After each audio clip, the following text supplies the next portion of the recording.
Os Cavaleiros do Zodíaco é a tradução brasileira de uma série chamada Saint Seiya, escrita por Masami Kurumada entre 1986 e 1990 no formato de um mangá, e que deu origem a uma série de jogos, animações e muitos outros produtos relacionados. Aqui no Brasil, essa série ficou especialmente famosa quando a TV Manchete lançou, entre 1994 e 1997, episódios da série animada. E por isso mesmo, hoje em dia, Os Cavaleiros do Zodíaco é uma série ultrapassada para marmanjões nostálgicos, e que trata de temas muito batidos e até um tanto infantis, como o velho resgate da donzela indefesa que precisa ser salva, a luta do bem contra o mal, e uma turminha do barulho que coloca armaduras, troca socos e poderes especiais com seus inimigos. E meio que só isso mesmo. Ou será que dá para deixar mais interessante? Complicando.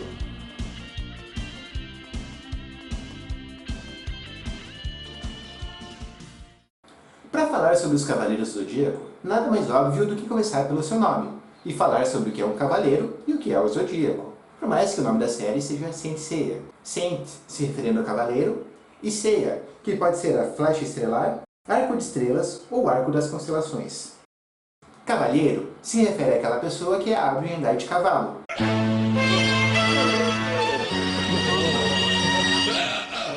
Como obviamente esse não é o significado mais interessante para essa série, vamos retomar o significado que vem do ideário da Idade Média, onde cavaleiro era aquele guerreiro que se submetia a uma autoridade superior, no caso o rei ou a Deus, e que seguia um código de éticas específico, o Código da Cavalaria, que geralmente incluía ser corajoso, leal e defender os mais fracos. Os cavaleiros sempre protegeram Atena e têm lutado pela justiça.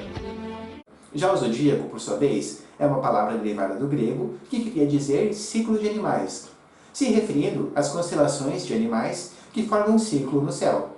Mais especificamente, há várias estrelas que são agrupadas de acordo com algum significado simbólico ou padrão, que são chamadas de constelações. A União Astronômica Internacional reconhece 88 delas. E dessas 88, 12 são as que ficam no chamado Caminho do Sol, ou seja, na mesma região pelo qual o Sol passa na sua órbita, sendo por isso chamadas de constelações solares ou os signos do zodíaco. Praticamente todas as culturas já estudadas no mundo apresentam um tipo de construção muito similar ao zodíaco, ou seja, algum tipo de construção baseada nos astros visíveis do céu, que é dividida em 12 partes e em formato circular. E mais particularmente, em algumas tradições, há a crença de que a posição relativa do Sol, das estrelas e dos planetas no momento do nascimento de uma pessoa gera energias que acabam influenciando muitas coisas nela, como a personalidade, o seu futuro e até mesmo o seu destino. E do mesmo modo, dependendo da posição relativa dos astros em um determinado momento, essa pessoa pode ter uma influência maior ou menor deles. Esse tipo de pensamento determinístico, baseado na influência de forças além da compreensão humana ou além da nossa vontade, não é nem um pouco incomum. Há muitos que acreditam que, quando uma pessoa nasce, ela já vem com uma estrela guia, um anjo da guarda, uma missão para cumprir, uma função na vida, uma posição social, uma constelação genética predefinida ou qualquer outra questão que já define de antemão o seu destino. É importante notar como essa concepção de destino é importante para os Cavaleiros do Zodíaco. Quando um cavaleiro nasce, ele já tem uma constelação pré-determinada e uma função no mundo. Ou seja, um cavaleiro de prata nunca vai ser de ouro nem de bronze. E se você for escolhido para ser a reencarnação de um deus, você também não tem nenhuma opção sobre isso. E não é só isso, porque além de marcado no seu nascimento, não é possível fugir do seu destino. E esse paradigma é inexorável, não dá para fugir disso. Nesse caso, por exemplo, você que está aí me assistindo, você podia estar vendo um filme, podia estar lutando para defender o mundo, podia estar fazendo aquela coisa que você sempre quis fazer, mas por algum motivo o universo e todas as intrincadas redes do destino fizeram com que você assistisse esse vídeo agora. Por mais que a gente chame esse destino de busca do Google, o que é muito similar à concepção grega das moiras, que teciam as redes do destino e das quais nem Zeus podia escapar. Entretanto, apesar da série Os Cavaleiros do Zodíaco ter sido fortemente influenciada pela mitologia grega e seus simbolismos, além de diversas outras mitologias e outros símbolos, Masami Kurumada faz uma mistura dessas influências e acaba criando uma obra muito mais fundamentada nos ideais heróicos japoneses e com uma simbologia bem particular. Por exemplo, Atenas, nos Cavaleiros do Zodíaco, apesar de ter muitas semelhanças, não é equivalente à deusa grega Atenas. E mais particularmente, um conceito específico dos Cavaleiros do Zodíaco, que é muito importante, é o conceito de cosmos. Os autênticos cavaleiros recebem uma energia sobre-humana graças à explosão cósmica que se produz neles. O cosmos é a desculpa esfarrapada que o autor dá para que seus personagens tenham poderes sobrenaturais.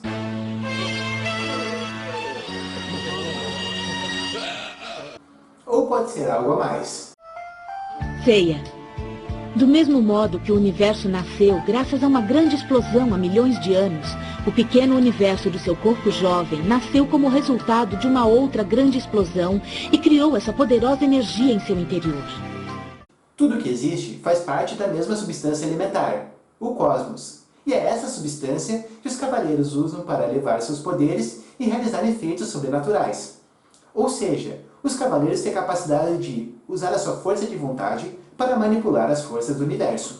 Conta-se que com movimento de mão eles eram capazes de rasgar o céu e com apenas um chute abriam fendas na terra. Analisando esse poder, vemos que ele tem muita relação com a capacidade de estabelecer um foco e com a força de vontade. Seiya. Concentre-se. Concentre-se.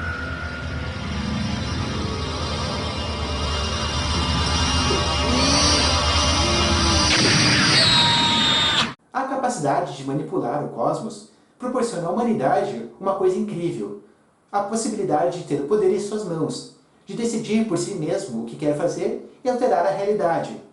Ele dá o poder de ir contra o destino. Simbolicamente, o cosmos é muito próximo àquilo que chamamos de consciência, aquilo que nos permite focar em alguma coisa e de saber sobre nós mesmos. E é exatamente a consciência que nos permite lutar por alguma coisa de uma forma focada, de uma forma mirada, como uma flecha. E assim, esses que antes eram simples marionetes do destino, passam a ter a capacidade de escolher as suas próprias vidas, decidir o que querem fazer e até mesmo alterar o universo. E é com esse poder que os Cavaleiros de Bronze podem derrotar um cavaleiro destinado a ser mais poderoso, ou até mesmo inverter as regras naturais e enfrentar os deuses. O que vocês fizeram é uma grande violação ao desejo de um deus. Vocês jamais serão perdoados. Os antigos alquimistas, quando trabalhavam no mundo natural com o objetivo de aperfeiçoá-lo, torná-lo mais próximo do divino, diziam que realizavam uma obra contra a natureza, ou seja, uma tarefa consciente para mudar o fluxo natural das coisas. Mas isso é impossível. É impossível? Sim. Como um homem teria a força de reverter o fluxo da água da cachoeira? Isso é contra as leis da natureza. Um homem que aprendeu sobre as verdades do universo nos últimos 5 anos deve ser capaz de fazê-lo. Tente, reverta o fluxo da correnteza. Isso mesmo, Shiryu. A água violenta vem do céu para cair na terra. Você deve devolvê-la para o céu.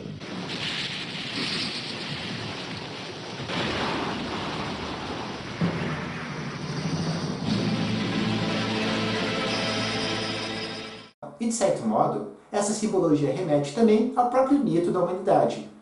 A partir do momento em que o ser humano desenvolveu a consciência e conseguiu perceber e tomar decisões não naturais, ou até mesmo contra a natureza, que nós conseguimos desenvolver com muito trabalho a civilização como um todo.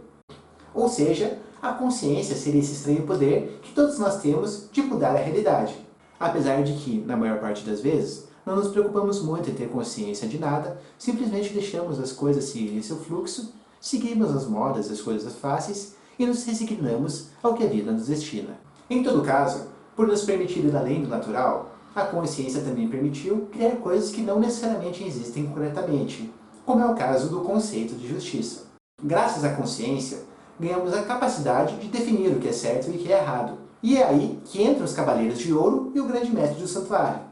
Os Cavaleiros de Ouro são aqueles que têm as constelações pertencentes ao Zodíaco, ou seja, as constelações que estão no caminho do Sol. O Sol, inclusive, que é o símbolo superior da consciência que reina nos céus.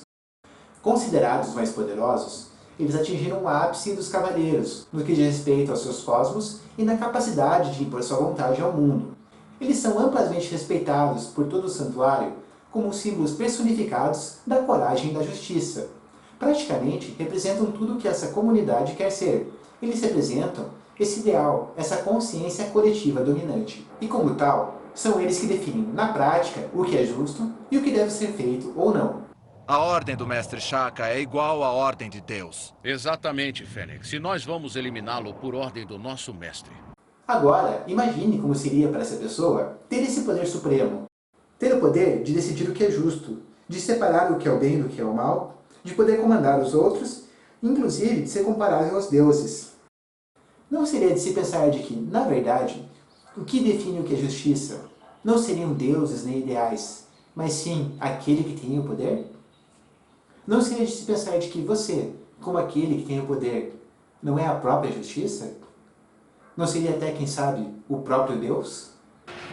Ajoelhe-se aos meus pés, esfregue sua testa contra o chão e me adore por toda a eternidade.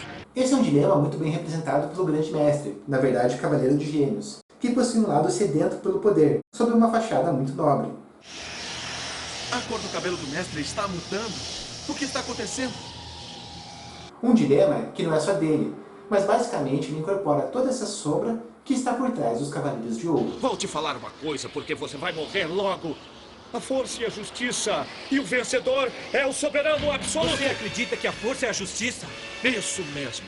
Enquanto o mestre for forte o bastante para ter o santuário sob o domínio dele, todo ato do mestre é justo, Andrômeda. Me perdoe, mas o que você está falando é um absurdo. Você acha certo que os fracos tenham que obedecer a todas as ordens dos mais fortes? Isso. A paz tem estado com a gente, graças ao mestre Ares. E é interessante também notar uma das justificativas desse lado negro do Grande Mestre para justificar as suas atitudes, que é para não ficar nas mãos dos deuses manipuladores, e para que a humanidade possa definir seu próprio destino. E fica aí a pergunta, se no fundo, na prática, são eles que vão dizer o que é certo ou errado, em definitivo? Isso está errado? É possível virar um deus elevando o seu cosmo? Como definir o que é justiça? E indo mais além, se somos nós que decidimos o que é certo ou errado e o que devemos fazer ou não, o que nós devemos fazer? Qual o sentido da vida? Ou ainda, para que se preocupar com tudo isso, se não seria muito mais fácil simplesmente se deixar levar pelo destino e seguir o fluxo da vida? E, por outro lado, seria errado simplesmente deixar isso acontecer e viver tranquilamente na ditadura do Grande Mestre? E também, a gente não precisa pensar tanto assim sobre isso, porque, na verdade, essas questões metafísicas não têm uma resposta direta. E essa história, no fundo, não passa de uma história de um bando de garotos que vai resgatar uma donzela indefesa.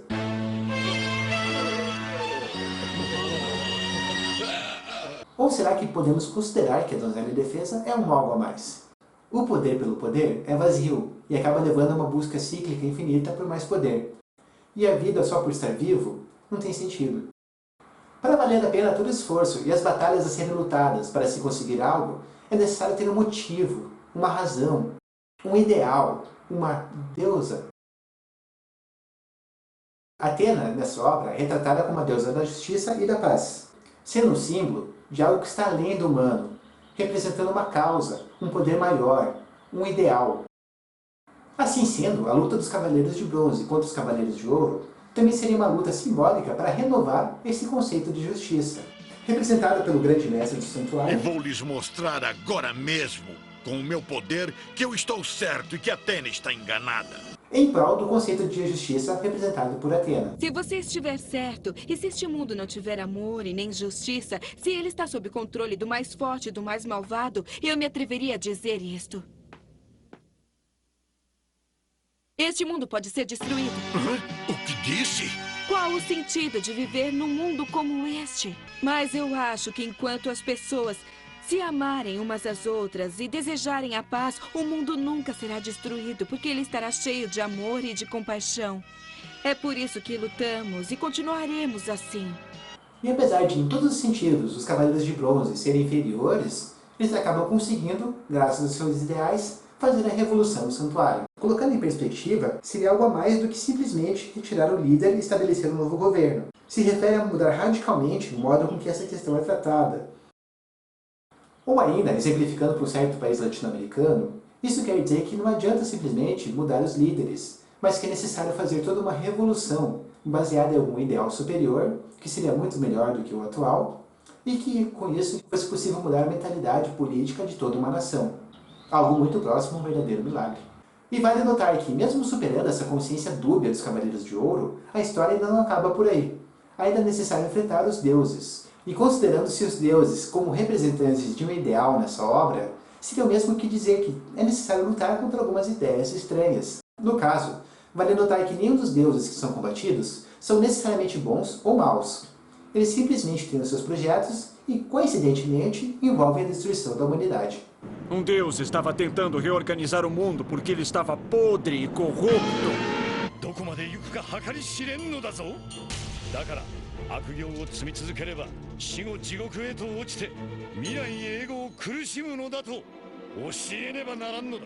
E não precisa ir muito longe para perceber que há alguns ideais que, por mais que tenham uma cara bonitinha, precisam ser combatidos mesmo. E nessa obra, mais especificamente, o grande diferencial do ideal representado pela deusa Atena é que ela também representa uma outra coisa, o amor. Eu sempre vou acreditar nos meus cavaleiros. E junto com eles vou continuar amando e protegendo esta terra maravilhosa. E assim, o amor seria o grande referencial, o divisor de águas entre aquilo que é um bom ideal e um ideal mal aplicado ou que deve ser combatido. Mas será que é isso mesmo? Considerando que o cosmos é uma energia individual, elevada pela própria pessoa de acordo com a sua vontade, mas que ao mesmo tempo o cosmos é parte do universo, é fornecido também pelos deuses e pela constelação da pessoa. Isso não seria um grande paradoxo? Não seria esse paradoxo um modo com que o próprio destino proporciona à pessoa a capacidade de lutar contra ele? Não seria esse paradoxo uma das grandes questões que envolvem muitas filosofias e doutrinas com relação ao sentido da vida? Ou seria ainda o cosmos o símbolo de um psicopompo? Ou seria ainda o cosmos um modo de tentar dar um tom científico para a história? Não seriam os deuses representações de tendências modernas? Não seria Atena, na verdade, uma personagem típica de contos masculinizados que se resume a ser a donzela que precisa ser resgatada? Não seria, na verdade, essa uma grande miscelânea cultural unida em uma única obra? Será que é possível ir contra o destino, fazer uma obra contra a natureza e lutar por uma vida melhor, por um mundo melhor? Será que basta você elevar o cosmos do seu coração, todo mal a combater, e elevar o poder, para que você possa pegar a sua vida em suas mãos e transformar a sua realidade? Ou será que eu só falei baboseiras, que não dá para fugir do seu destino? Que, na verdade, esse é um desenho só para crianças e que, de algum modo, o universo conspirou para que eu ficasse aqui apenas com...